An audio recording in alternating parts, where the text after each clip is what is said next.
हाय। जैसे कि आप लोग जानते हैं, ये इमेज के सर तक का ड्राइंग मैं पिछली वीडियो में कंप्लीट कर चुका था। जिन लोगों ने नहीं देखा उन लोगों के लिए मैं डिस्क्रिप्शन में एंड स्क्रीन पे या फिर कार्ड्स पे ऊपर जो आई बटन होते हैं उसमें लिंक दे दूंगा, जाके देख लेना।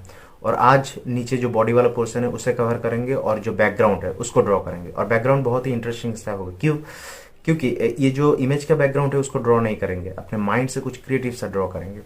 तो वीडियो को स्किप करके बिल्कुल मत देखना। और इसलिए कह रहा हूँ कि ये सिंपल टाइम लैप्स म्यूजिक के साथ साथ वीडियो नहीं है।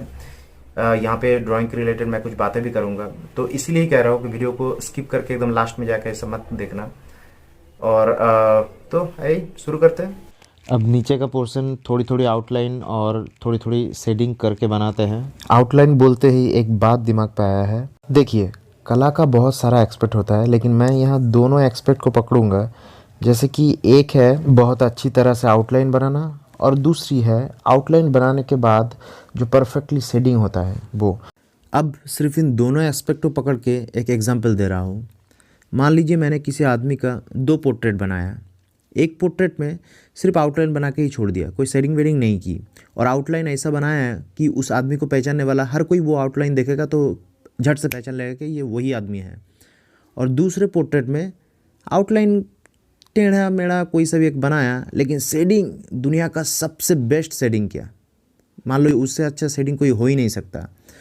अब अगर मैं इन दोनों पोर्ट्रेट को उस आदमी के पास ले जाऊँ और उसको बोलूँ कि आप सिर्फ एक चूज़ कर सकते हो और उसे आप रख सकते हो, तो वो कौन सा चूज़ करेगा? चूज़ तो वो वही करेगा ना जिसमें वो खुद को पहचान सकता है, जो कि है सिर्फ आउटलाइन वाला। लेकिन चूज़ करने के बाद एक क्वेश्चन आपके लिए उसकी तरफ से होगा, और वो क्वेश्चन ये है कि ये तो मेरा है, लेकिन दूसरा वाला किसका है? जिसका भी है बहुत अच्छा बना है। आप मेरा भी आउटलाइन करके छोड़ दिया, वैसा ही बनाते। तो यहाँ पे आपको बात समझ में आई? वो तारीफ़ कर रहा है दूसरे ड्राइंग की, लेकिन तारीफ़ हो रहा है उस ड्राइंग के शेडिंग की, क्योंकि आपको पता है ये ड्राइंग भी उसी का ही है। और अगर ये बात उसको बोलने जाओगे तो वो एकदम से दंग रह जाएगा, बोलेगा ये तो मेरी तरफ बिल्कुल भी नहीं दिखता। तो आउटलाइन जितना हम लाइटली लेते हैं उतना लाइटली लेने की चीज़ है नहीं।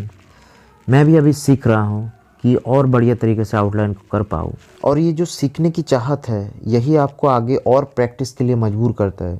और आप जितना प्रैक्टिस करोगे उतना अच्छा आप आउटलाइन या फिर जो भी चीज़ कर रहे हो अपनी लाइफ में उसको और बेहतर कर पाओगे। और अभी ड्राइंग के फिगर वाले पार्ट तकरीबन कंप्लीट हो ही चुका है, सिर्फ बैकग्राउंड को छोड़ के। अब देख सकते हो कैसे मैंने शुरू में स्केचिंग करके आउटलाइन को, उसके बाद थोड़ी बहुत शेडिंग किया, और उसके बाद मैं अभी जहाँ जितने डिटेलिंग्स है उसको मैं ऑब्ज़र्व कर करके बना रहा हूँ, कितना और ज़्यादा डार्क है या फिर कहाँ और लाइट होगा। तो इन सब चीज़ों का आपको ऑब्ज़र्व करके ही बनाना पड़ेगा। आप जितना अच्छा ऑब्ज़र्व कर सकते हो उतना ही अच्छा आप बना सकते हो। तो फिगर कंप्लीट हो ही चुका है, इसको और ज़्यादा करने की ज़रूरत नहीं है। अगर बीच बीच में ज़रूरत होगी तो मैं करूँगा।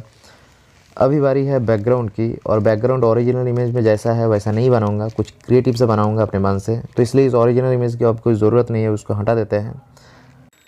तो सबसे पहले बॉडी के नीचे का एरिया और जहाँ लाइट ज़्यादा आ रही है उस एरिया को छोड़ के आसपास जितने भी जगह है उसको डार्क करेंगे। और लाइट आप देख सकते हो मुंह के लेफ्ट वाले पोर्शन में लाइट बहुत ज़्यादा आ रही है, तो इस पोर्शन को छोड़ देंगे और बाकी सब जगह थोड़ी बहुत करके डार्क करेंगे। और अभी बॉडी में भी थोड़ी बहुत चेंजेस करेंगे बैकग्राउंड के साथ इसको मैच करने के लिए, क्योंकि बैकग्राउंड के लाइट सोर्स के हिसाब से बॉडी में भी उतना ही लाइट डार्क का कॉम्बिनेशन होना चाहिए। तो इसलिए थोड़ी बहुत करेक्शन बॉडी का भी होना चाहिए। और अब नीचे के पोर्शन को छोड़कर बॉडी के आसपास के जितने सारे पोर्शन है उसको और ज़्यादा डार्कनेस करूँगा। और अब यहाँ छोटी छोटी सी बादल ड्रॉ करूँगा नीचे, ताकि ऐसा लगे कि बॉडी के नीचे का पोर्शन बादल में ढका हुआ है और ऊपर का जो पोर्शन है वो बादल के ऊपर है। और लेफ़्ट साइड में लाइट सोर्स को और हॉरिजन को और ज़्यादा प्रोमिनेंट करने के लिए इस पे छोटे छोटे लाइंस बनाएंगे, ताकि ऐसा लगे कि लाइट सोर्स और हॉरिजन एक साथ विलीन हो गया है। ये कुछ आध्यात्मिक सा बात नहीं हो गई? हाँ, बातें तो हो गई और बातें तो होगा ही, क्योंकि इस ड्राइंग का मैंने नाम दिया है द लाइट्स ऑफ हेवन। कैसा लगा मुझे कमेंट पे ज़रूर बताइएगा। मेरा ये creative concept, I don't know whether I am going to hell or heaven, I don't even know whether there is a hell or heaven, but ये कॉन्सेप्ट था इसलिए मैंने बनाया। कैसा लगा कमेंट पे ज़रूर बताइएगा।